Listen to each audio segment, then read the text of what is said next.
क'क्राझार डिस्ट्रिक्टनि सिङाव थानाय सालाकाटि दैनो सारबिन्दो जोहोलाव सोमब्ला बसुमतारी फोथार।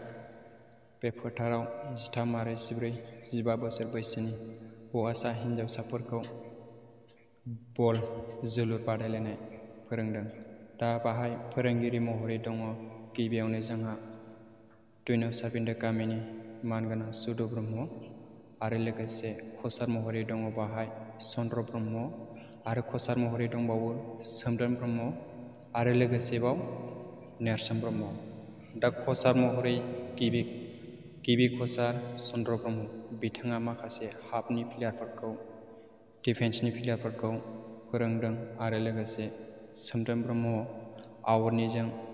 आवटनि प्लेयारखौ फोरोंदों आरो लोगोसे मेन डिफेन्स बेखौ फोरोंदों आरो लोगोसे नेरसोन ब्रह्म बिथाङा गलकिपारखौ फोरोंदों।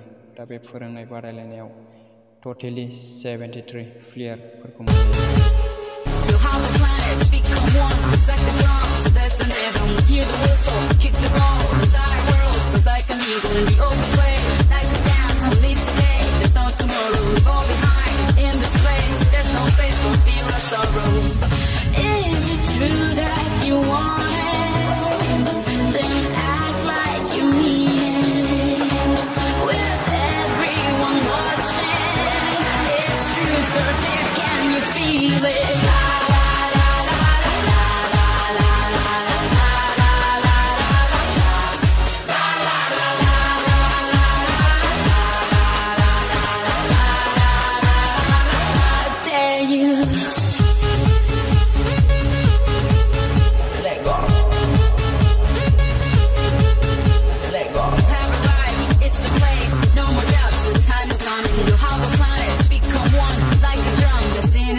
Yo, I ain't here for the